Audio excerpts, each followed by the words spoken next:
If you want to learn the tactical storytelling tips that's going to make your content 10 times better, lean in. Today I connected with Sun Yi, who is the content creator, the founder of Night Owls, and a personal branding expert. I found him on Instagram and was immediately drawn to his tactical wisdom around how to make your content better and make a bigger impact in this world. All this stuff makes you go, whoa, never thought of it that way. I had him on the show today to talk about his methodology with storytelling, how to use anchor words to bring your point across, how to add details into your story without making it all about you, and how to find the courage to make a stand in what you say. Y'all, this is a good one. This, my friends, is Sun Yi. If something is 90% true, I'll just state it as a matter of fact. Every business lesson, it doesn't matter what lesson it is, like most profound lessons are all also life lessons. Okay, here's a good example. I purposely try not to use powerful words. What I found is that the most powerful words are the words that you least expect. As a creative, we are leaders. The definition of leader is doing that thing first when nobody else will.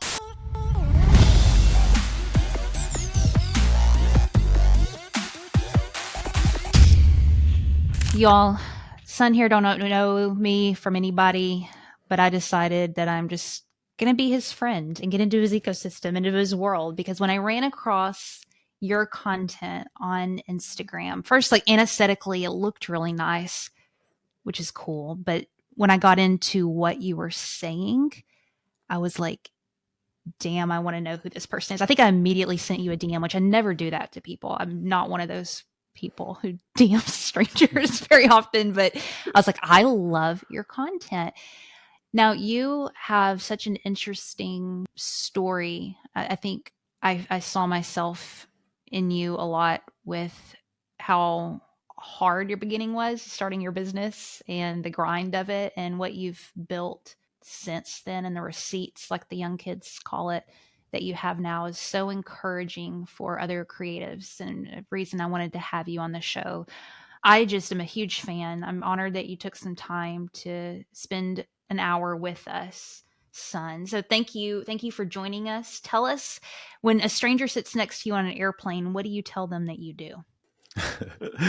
First, thank you so much for having me on the show. Yeah, I'm so glad we connected. Seems like we have kind of a similar background and similar struggles and things like that. So I think it's going to be fun. So I am actually a super introvert. You might not believe me.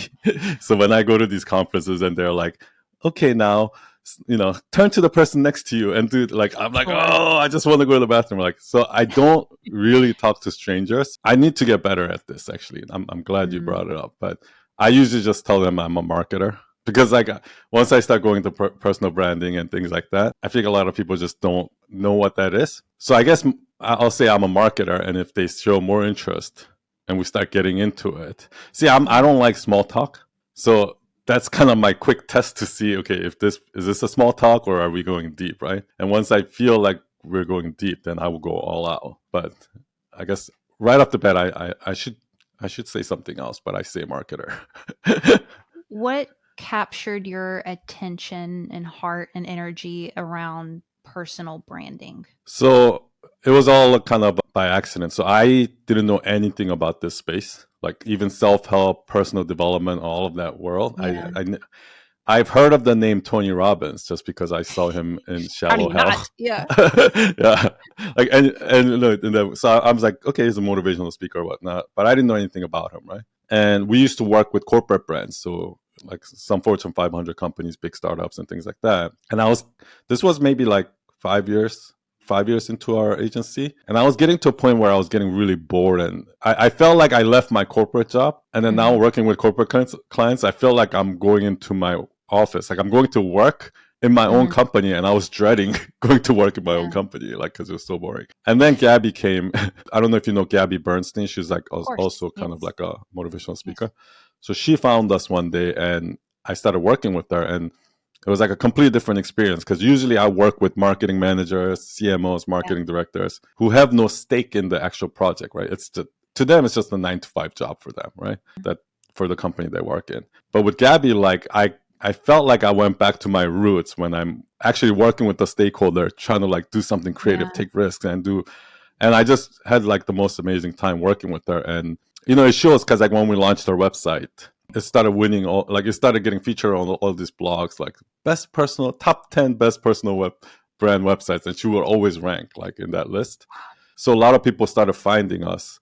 Well, here's one trick. One of the things that we did was on the bottom of every website we built, we would put our link that says, it used to say like "Made with Love" by Night Owls, and that was actually part of our contract that we do that. And yeah, just a lot of other personal brands started finding us, and I kind of rekindled my passion for web design marketing, working with these personal brands. So that's how it started.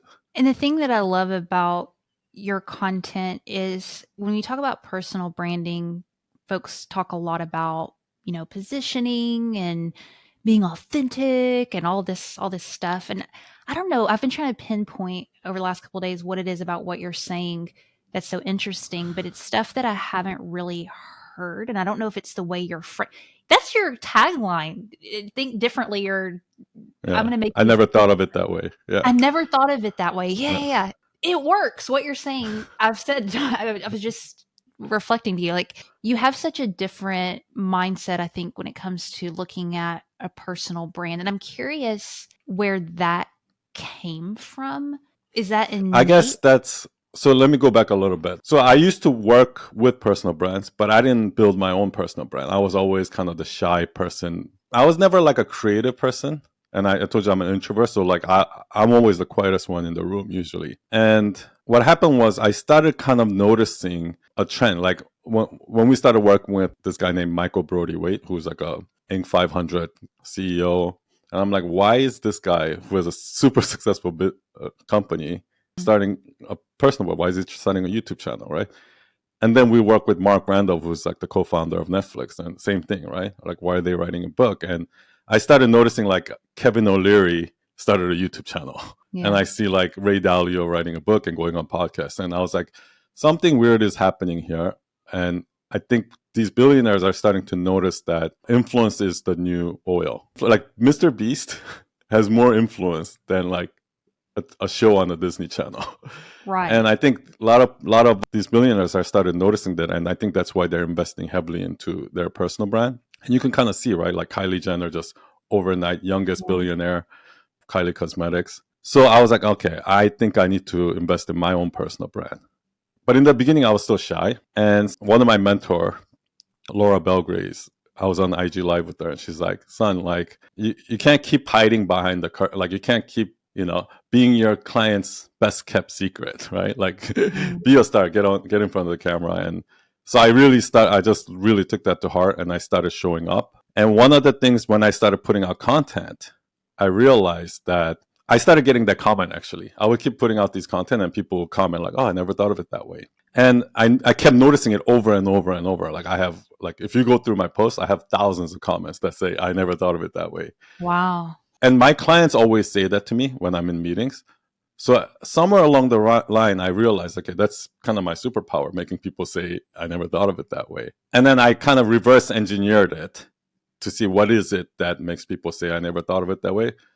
And basically, my whole community, what I'm teaching now is basically how to do that, how to make people say, I never thought of it that way.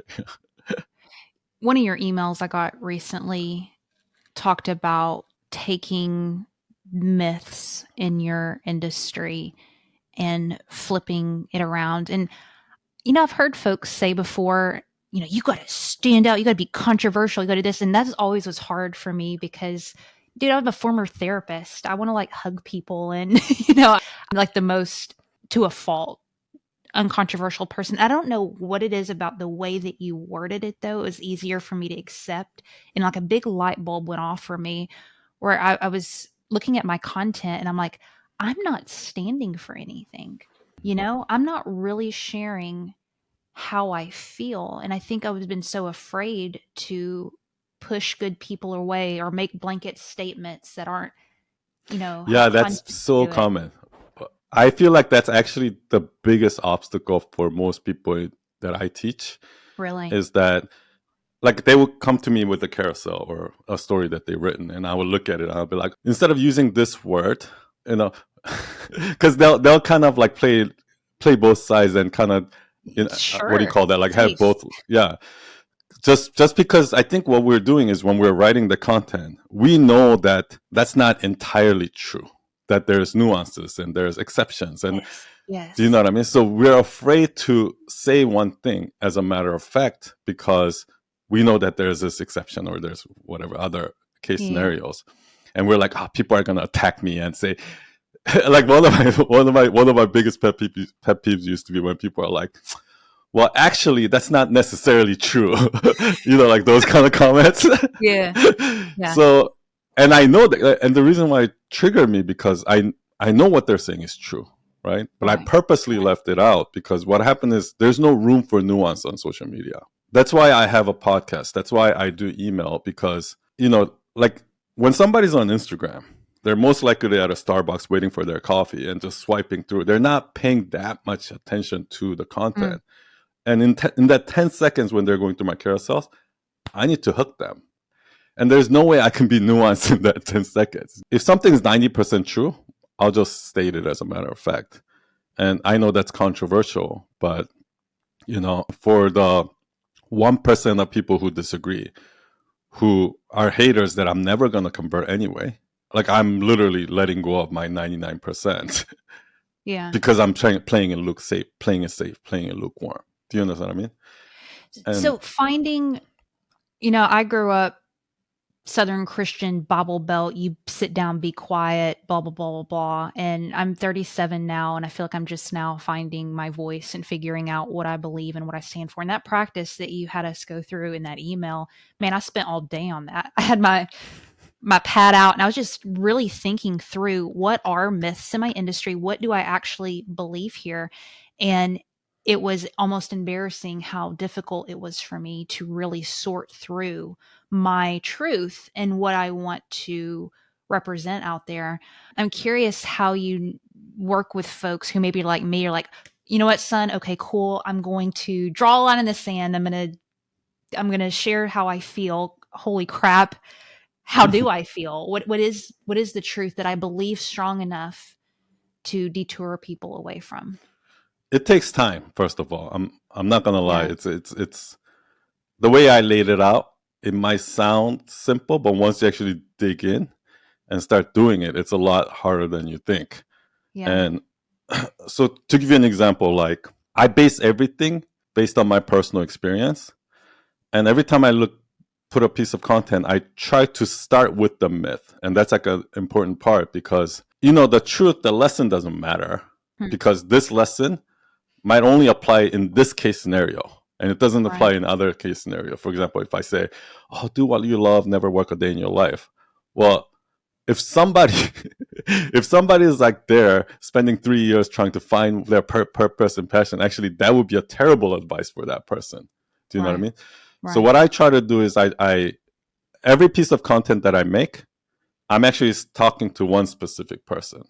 And usually it's kind of like when in the morning, people say don't check social media first thing in the morning, but that's what I do.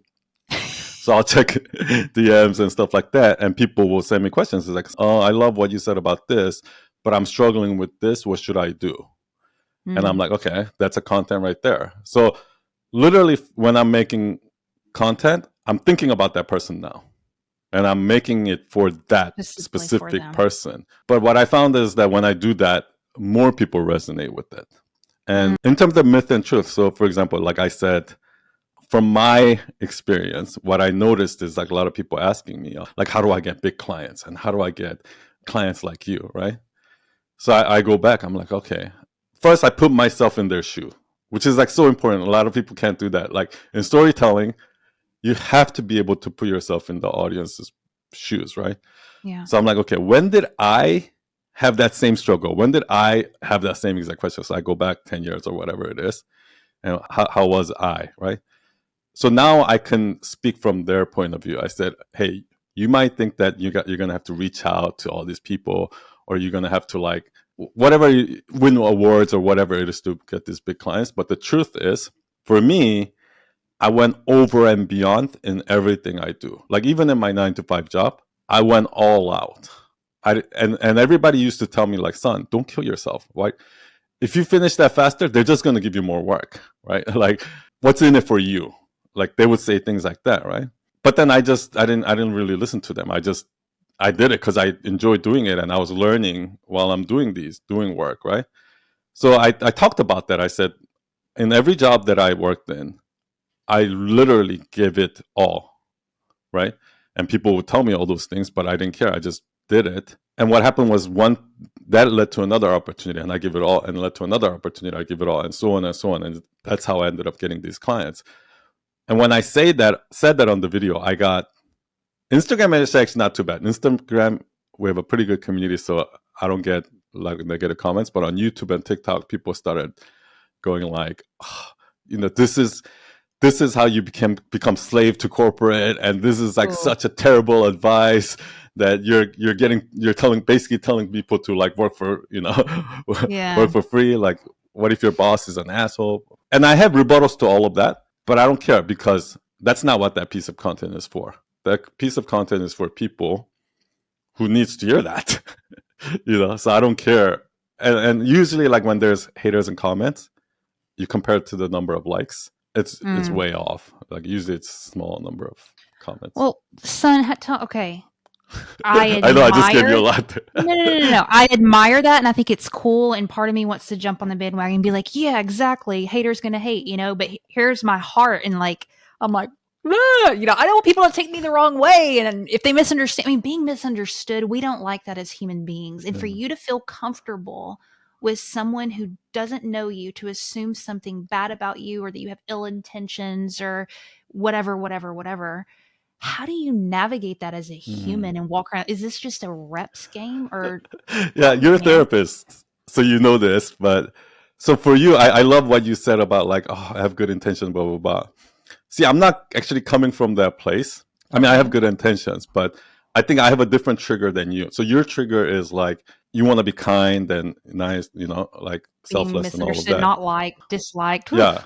My trigger is I can't stand it when people think that I'm ignorant or I don't know what I'm talking about. Like the intellectual thing is like a big trigger for me, because I've always grew up with that chip on my shoulder. Yeah. And so when people would say, hey, a hard no, I disagree with this, or like people are like, you're totally wrong, or this is toxic message, or something like that, where I know what they're talking about, but I don't have the time to like reply to all of them and like explain myself. Yeah. Like that drives me crazy, right? So 100% I understand that, and it took me, I would say, probably a couple of years to really get to a good place. And even now, sometimes I get triggered. Yeah. But I think it's the reps, right? Like when you see those for 2 years, at some point it starts to be desensitized. And now I feel like I'm so much okay with people not understanding me. What a goal. Maybe it's like exposure therapy. Probably. Well, I mean, I used to be, just getting on a camera and being here and talking to you, just shake. And now I don't even think 2 seconds about it. Yeah, exactly. So, I mean, it works. It works. Same.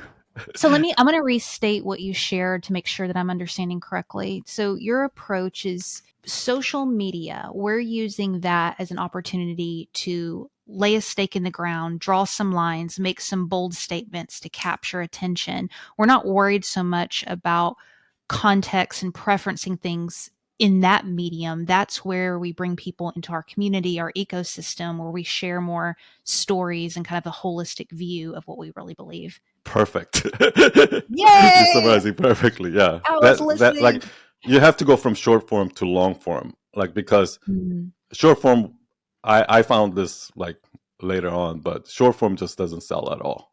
Like there has to be a long form content. Yeah. Word.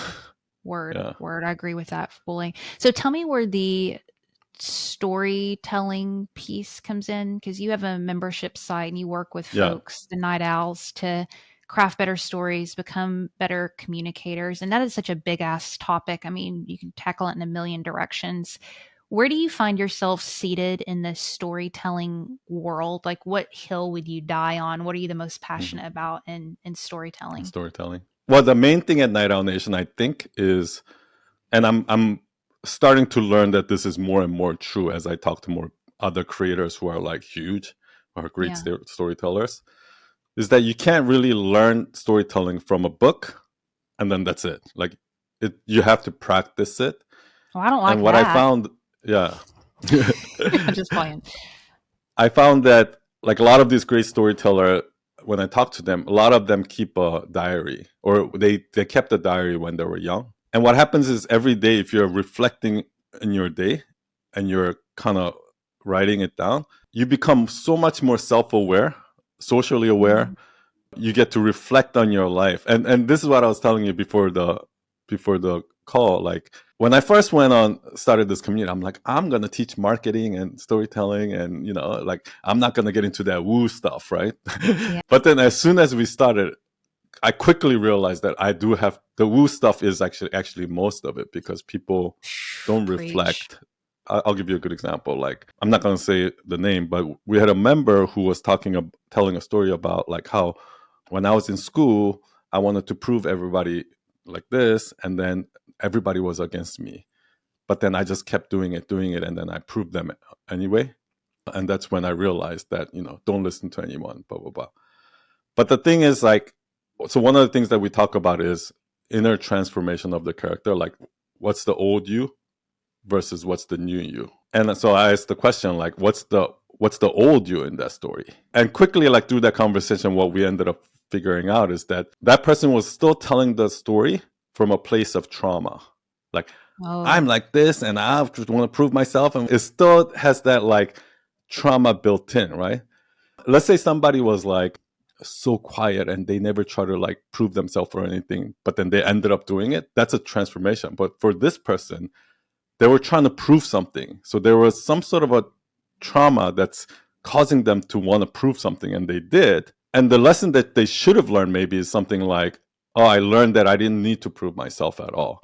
So a lot of times what happens is through this storytelling, we figure out, okay, is this a trauma that we got over, and I learned a lesson from it? Or is this story telling me that I'm still in this trauma? So that's one of the first things that we found out. So things like that. So like there's a lot of therapy and psychology and sociology involved in storytelling is what I found out.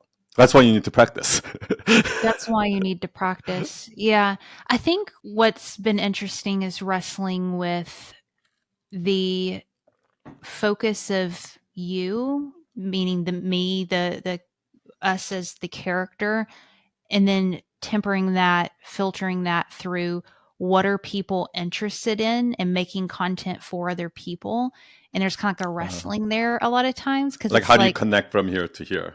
Yeah. Like, do you want to hear about Heather as a child who got beat up at a birthday party? Really did happen. Like, do people care about that? How am I wrapping that back around to the viewer? Like, how do you add perimeters to that where it's not like an open diary where people are, bored out of their minds? That's actually the biggest questions that our members have. Really? So in the last 6 months, we've actually kind of altered the program a little bit. And what I found is that there's two types of storytelling. There's a storytelling for art and there's storytelling for marketing. Storytelling for art, like if you look at like Dostoevsky, like, or Tolstoy, right? Like these type of stories, or like even when you talk to like musicians, like what is that song about? Where did you get what is that about? Or some movies that are kind of like not clear ending, and you're like, what was that about? And a lot of times the creator themselves would be like, oh no, it's what came out of me. Yeah. Like I don't even really. And then sometimes like 20 years they look back and be like, oh, that's what that was about. And that's the beauty of art, is that you don't really know what it's about. You don't have an agenda. You're just telling stories, or you're just creating a painting or making music. And our brain is, I think, so complex that it's able to, like, as long as you're being honest as an artist, it's going to come out. And when people read it, it's going to resonate, because that's why, like, when you look at read like Dostoevsky, what happens is you can't really tell who's the protagonist, who's the antagonist. Like even the protagonist has like a dark side, and even the antagonist has a respectable side, and it's like it's very blurry, right? But then in marketing, it's pretty clear who the hero is, who the villain is. Right. Like it's very black and white, because it's agenda driven. Like I want to sell this, and let me reverse engineer the story that's going to sell that, right? So in Night Owl Nation, what we do is both. So we spend time doing just going to small group and sharing, almost like a therapy. Yeah. And through there, we're discovering our stories. And I don't call these stories, I call these examples, like examples of a situation that happened in your life, examples of something you saw. And we just add up, we have all these examples in our lives, right? And then we also spend time doing the reverse engineering. Okay, here's what I want to sell. Here's what people are struggling with. Out of all these examples, what are the examples that I can use to prove this myth wrong or prove this truth? So we do both sides of that. And what I found is every business lesson, it doesn't matter what lesson it is, like most profound lessons are all also life lessons. Like one of the biggest lesson I probably learned in business is, okay, here's a good example. In my business, I had a designer who's like a rock star Photoshop guy. And our clients wanted their social media package in Canva so they can edit it and the templates in Canva, right? And this guy's like, oh, that's stupid. Like, Canva is so limited. Like, we can do all of this in Photoshop. And he was kind of like doing that, right? Yeah. Like, the old me would have just been like, just do it in Photoshop. Like, just do as I say, right? Right. Because I said so, or something like that. And if I'd done that, he would have been like, well, I'll show you. And he's going to actually try to sabotage it. And it's like, and he's going to try to make it worse by using a Canva just to prove me wrong. Some leadership coach told me this. So when I heard this, I thought about it. And the way I did it was, oh, like, you're so right. Oh my gosh. Like, but this client doesn't have a designer who can use Photoshop. So what should we do? Like, any idea? And then he goes, all right, then this is what we can do. Like, for this client, let's do it in Canva. But in the future, like, unless they specifically ask for Canva, we'll just do it in Photoshop. And that's kind of that was my decision anyway. I knew that's what we had to do anyway, but I was like, oh my God, that's such a brilliant point. That's such a great idea. And I had to kind of hype him up and like feed his ego so that he'll be on board with it, right? So that's a quick little leadership thing that I learned. Now, when I was thinking about that, a lot of times what we do is like, okay, this situation, what does it remind you of? What does it feel like? And for me, like, if you just get really quiet and present and you just think about it or you feel it, it reminded me of when I was playing with one of my wife's nephews and nieces. They're like 8 years old or whatever. And if we're playing like, captain, right? Mm-hmm. And he's like, I want to be the captain, right? Like, I'm not going to sit there and argue with him and be like, no, you're not the captain. I'm the captain. Like, I'm not going to do that with an 8-year-old, right? Like, I kind of have to be like, hey, you're the boss. You're aye, captain. Yeah. And I kind of have to feed that child's ego, right? And it's the exact same thing with an employee. Like, employees is like a big child. Like, you can't let your ego get in the way. So you see how I connected the example from like a real life scenario to a business. Like, and this example, like, this is all throughout almost every business lesson that I teach. I can find some example in my personal life where I learned a similar lesson. I don't know if that makes sense. But. Totally. I have like 18 questions for that. So one small thing, but you said it in passing. I thought it was interesting. You said we call them examples, not stories. Why do you call them examples and not stories from your life? Because for me, you don't have a story unless you have what I call a myth and a truth, or the old you versus new you. So it's all of the stories we tell is usually like, I used to believe in this until this happened, and now I believe, the new me believes in this. Or most people believe in this myth. Got it. But the truth is this. Like, so example by itself doesn't have a myth and truth. Example supports a myth and truth. Just those anecdotal situations are just all examples. And then once we find the myth and the truth here, then it becomes a story. So you do a lot of this through carousels, and you teach other people how to do carousels, which, oh my goodness, I'm trying to keep myself from starting that venture. Oh my goodness. I'm so fascinated though, from like a storytelling editing perspective. I could be wrong, but I make videos, so it seems to me easier to put all that information, an example, in a 60-second video versus like 5 slides. And so when you're thinking about like editing down to the core, where you are condensing these down into however many sentences, how do you approach editing? What are you asking yourself is to get down to the most important statements that'll have the most impact? For me, writing carousel takes the longest. It takes me about 2 to 4 hours. to Wow. write a 10 slide, like just writing. Like the design takes me really quickly, actually. The writing part is the part, and keep editing, reiterating is the longest part. If I were to just do a 60-second tell a story, or even write a Yeah. long caption, I can do that in 20 minutes. And a lot of our members are also like that too. So what I'm doing in the carousel, number one, is I have to be hyper specific what the myth is. So if you look at most of my carousels, a lot of them start with, hey, you're probably thinking this, or most people believe this. Right? So Yeah. I always start with the myth, and then in the middle I give an example. But have you ever noticed how this is? Or like, so I'll give an example that basically contradicts that myth. Okay. That to a point where they can't argue with me. Do you know what I mean? So for example, like one thing I did was like, hey, like, are you telling yourself that you don't care about money? Like, I just want to help people. I don't care about money. I want to help people, right? But take a look at these people, and then I'll give like Oprah, Elon Musk, like Bill Yeah. Gates, like, or like what's her name, Michelle Obama, like basically Yeah. the biggest like contributors of the world, like people helping people, and Right. like their net worth. And then I Right. say at the end, the truth is, stop saying you don't care about money. Money gives you resources to help others. Something like that, right? So it's always like myth, some example in the middle, and then truth. So that structure is that. And then there's a lot of writing stuff that happens. One of the main things that I teach is, I call it anchoring and realigning. So I was actually working with a therapist on a carousel. And one of the things that we were talking about is, how therapists would say, oh, you're perfect exactly the way you are, or something like that. Never. We'd never say that. And then I had to find examples of how what contradicts that, right? So Yeah. the example we found is like, if you keep telling a child you're perfect exactly the way you are, what's going to happen? They're going to be spoiled, right? Totally. And then it's the same with your clients. If you keep doing that, you're spoiling your clients, right? So this therapist, she wanted to use different words, but I'm like, no, you have to use the word spoiled. And it's one of those things like, but if I say that, people are going to be like, that's not necessarily true. Right. But the reason why I said use the word spoiled, because if I use the word spoiled, I can use it on the child, and I can say you're actually spoiling your clients too, right?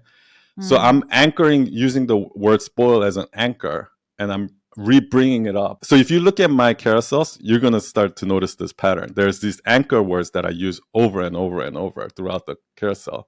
And that really ties the story together. A lot of times, like, people just tell stories, but they'll use this word in this sentence and another word and another word here. So it doesn't like tie it together. So I call that anchor and realigning. Here's how I'm interpreting that, and yeah. you tell me if I'm right or wrong. Okay.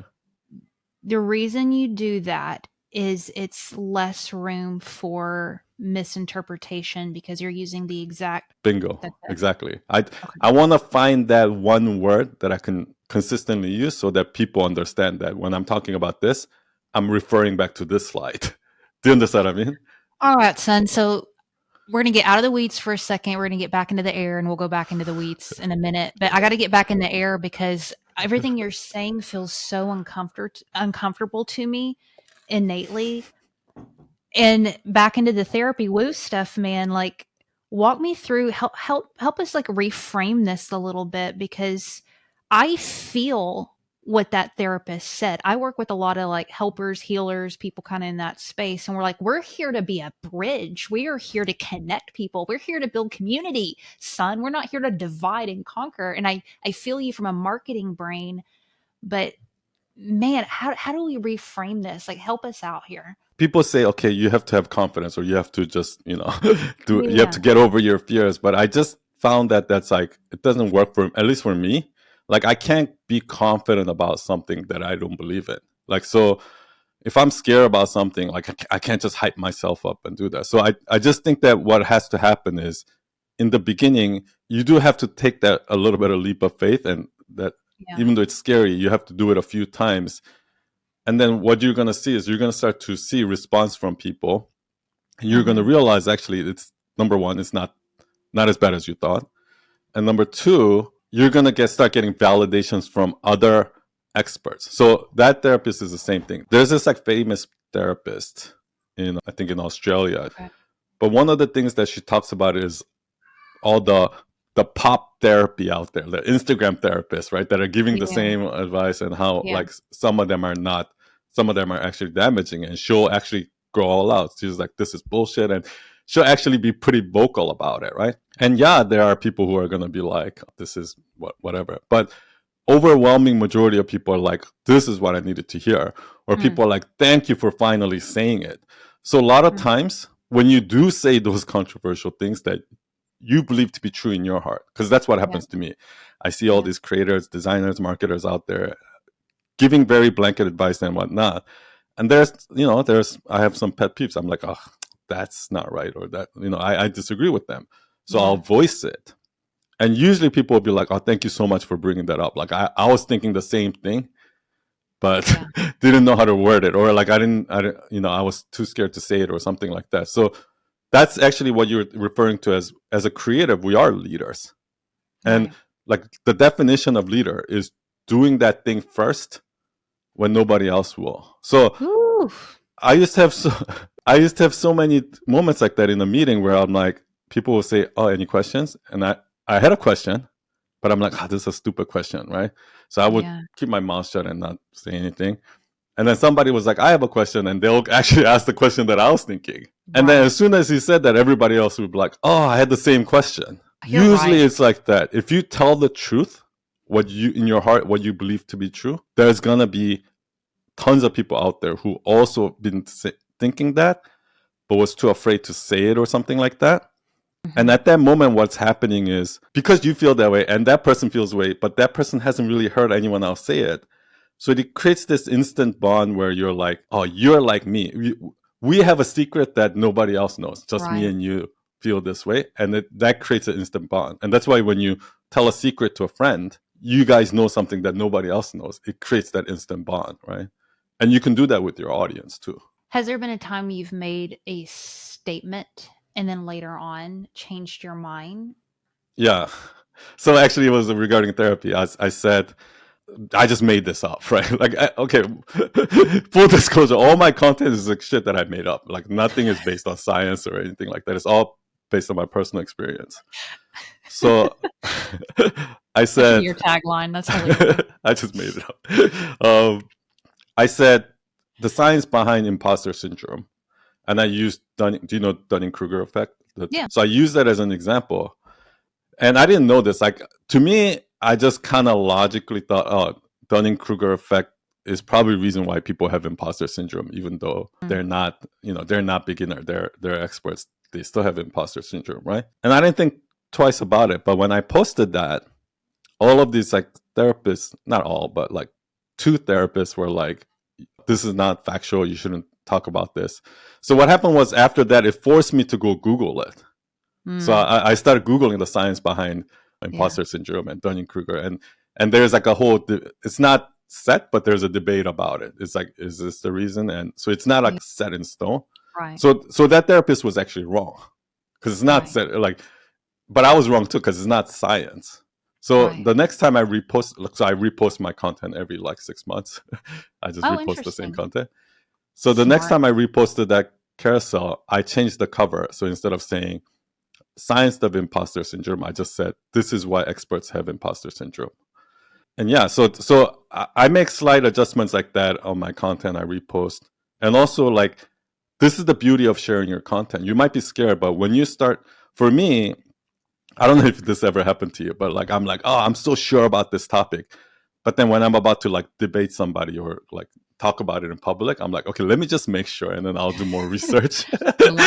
learn more. So you actually learn so much more when you are publicly sharing, Oh, that's so true.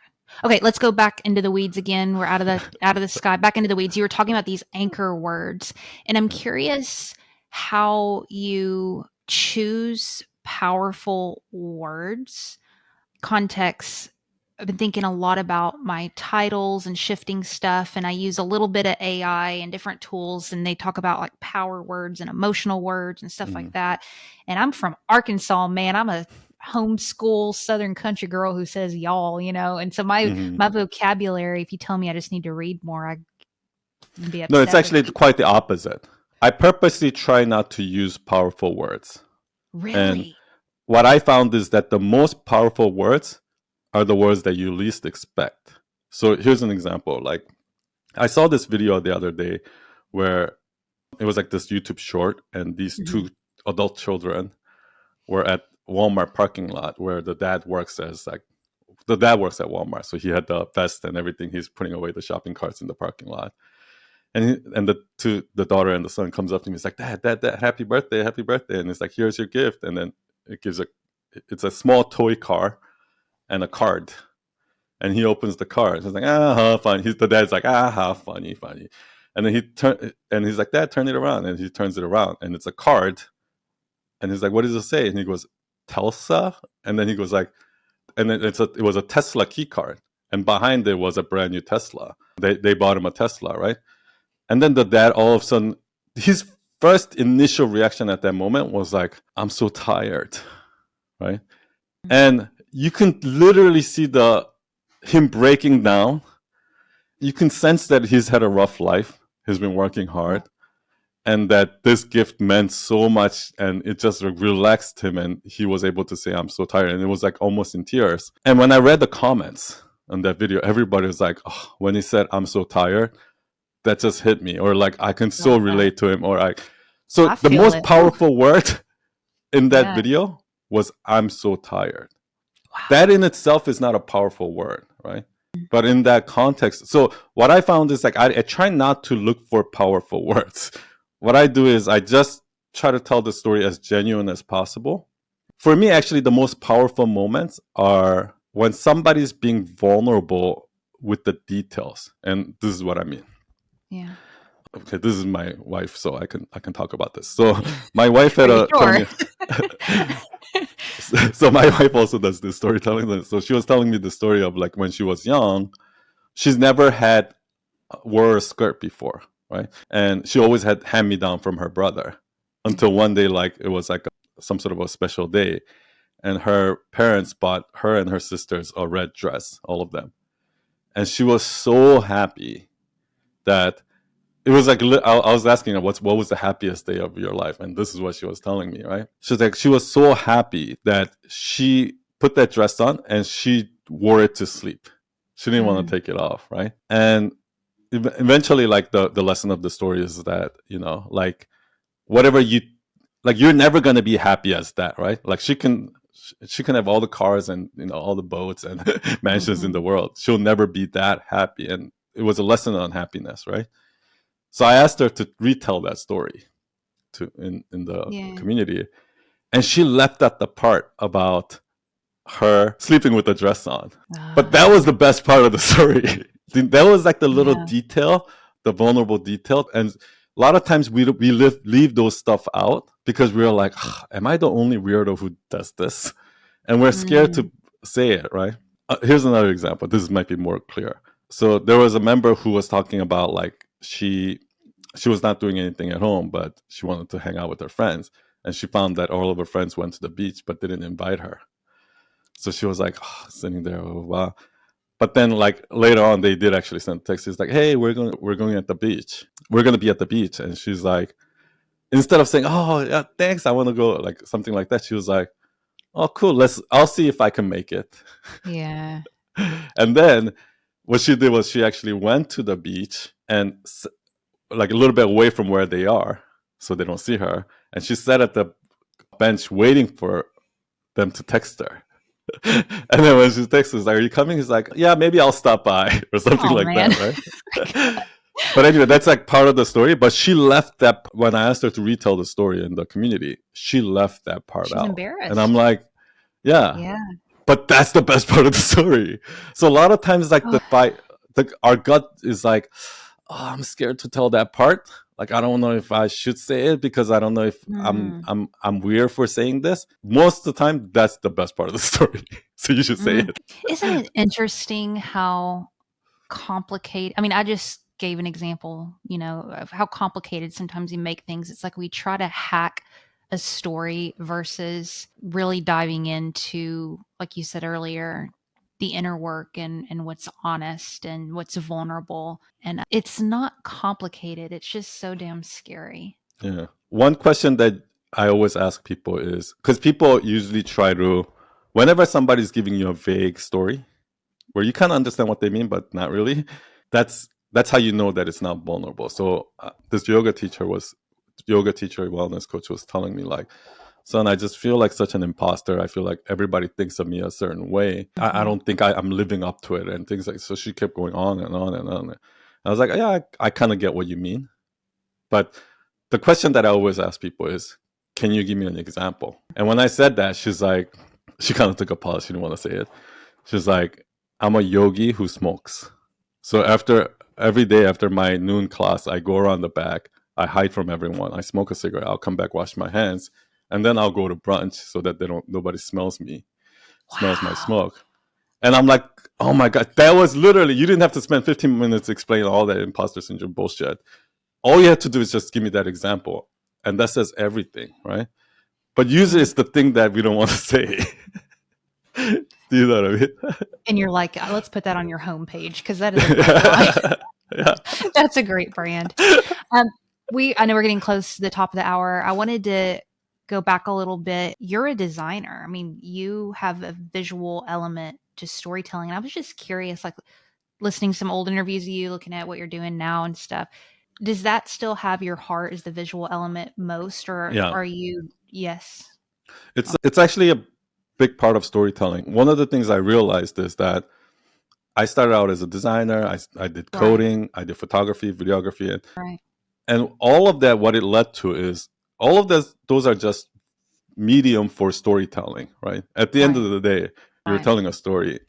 And one of the things that I teach about the design element is what you want to do is you want to use juxtaposition in storytelling. So a lot of times when people use design, they'll do something like this, like here's how you can fight the algorithm, and they'll have like a fighter with a boxing glove, and it's like fight. Well, that literally adds zero context to the story, right? Like because fighter has nothing to do. You just like did a play on word for fighting with the fighter and things like that. So one of the things that I always tell people is like, you don't want to use an image or design that basically repeats what the copy already says. So in the beginning, when I first started our agency, Night Owls, I asked my designers to like design the logo for Night Owl. And literally everyone came back with like some different iteration of an owl, a pretty cute looking owl that says Night Owl. I'm like, you're wasting your, like, they say image, like a picture is 1,000 words. You're literally wasting 1,000 words because you can do so much with this image, but all you're doing is you're just repeating the word owl with an image that doesn't mean anything. Right. For me, I wanted to, so ultimately what we ended up doing is I wanted to give it this feeling of, when you're in school and you're like, it's like finals day and you're like staying up with friends, like working on a project, right? That kind of like, and everything is that you're burning the midnight oil. There's the dim green, that desk light at the library. I wanted to give it that feeling. So we ended up designing like a dimly lit lamp, and the light would like very dimly light over where it says Night Owls, right? So when you use that image with this name, this copy, like Night Owl, we're burning the midnight oil, doing like, working on projects and blah, blah, blah. Not just an owl with an owl. Do you know what I mean? So imagery we're adding to the story. If it doesn't add context, get rid of it. Exactly. Here's another example. Let's say sometimes I'll use the word audience because I don't want to say followers. Right. Because if I say followers, it sounds like just algorithm stuff, right? So I'll say audience, but then I'll use an image of like an Instagram thing with a little sticker that says how many new followers. So psychologically, people are going to automatically feel the gap between it. So when I say juxtaposition, when you have this idea with copy and this another idea with words, people are going to fill in the gap in between. So you're actually saying a lot more by doing that. I could talk to you for hours. I want to respect the time I asked you for. This has been one of the most valuable conversations I've had in a long time. So bottom of my heart, thank you for not only this, but I've been literally I implemented something yesterday you told me to do. You posted on your stories about writing text on your stories. Oh, yeah. And that was the first time I've really thought out and did something like that. And the response was so great. I had people DMing me, and it was something a little controversial, and it was so cool. So, I mean, that to say, it's not just like a passive, you say interesting things. If you guys listening, take action on some of the stuff that you teach in your Instagram, I've already been seeing some fruit there. So it's just been so cool hanging out with you. I have a final question for you, Mhm. but before then, where would you like to direct our listeners to? So on my Instagram is where I have everything. So if you go to my Instagram, I'm sharing stories every day. So my community, my podcast, everything, you'll find it in my Instagram. Sun.yi. Boom, right there. Very last question. What is something, and I'm really excited to ask you this because as somebody who you mentioned earlier, your core wound and the thing that you really wrestle with is, your knowing something, understanding something, competency, etc. I always ask at the very end, what is something that you're questioning that you don't have the answer to, that you're wrestling with? And the reason I ask this is we all are wrestling with something. We all have questions. It's a part of the human experience. So, Sun, what is something you deeply are questioning right now? I don't know if this is the answer you're looking for, but for me, I'm not looking for nothing, just honest. the more I learn, the more I have questions. So I feel like it's going the opposite way for me. Like 3 years ago, Domestica asked me to do a course. I did a course. I'm like, I know everything there is to know about storytelling. And I did a course, got 26,000 students. I'm like, I'm the man, right? So I started a storytelling community, and it's been 2 years. And every quarter, I'm just getting stomped. And I'm like, oh my gosh, this is actually a lot more complicated than I thought. Oh my gosh, I don't know shit about storytelling. Oh my gosh, I don't know shit about teaching storytelling. And I'm just, the more I dig deeper, the more questions I have, and just more I feel like I'm clueless, which actually in return gives me the freedom and the humility to be like, I don't know, but I'm confident that I can figure it out. It's so true. Our very first day of school, when we were doing the therapy thing, they had us write a paper. They said, tell us about the human condition and the answer to it. And I wrote that paper so fast because I just knew the problems everybody had and what we all needed. 3 years later, when we were done, they said, write that same paper. I couldn't write it. I was like, I have no idea. Because what you said, I learned. And I said, I don't know anything. I have so much to learn. That's actually a really good exercise for storytelling. Like when a new student, you should have them write some story. And then after the program, you should go back and like rewrite that story. They're going to be like, oh my gosh, I didn't know shit back then. Yeah, that's good. That's good. Listen, Sun, thank you so much for your time. I want everybody to join Night Owls, follow this man on Instagram. It's just been a gift to get to meet you and learn some more from you. So thank you. Thank you so much for your time.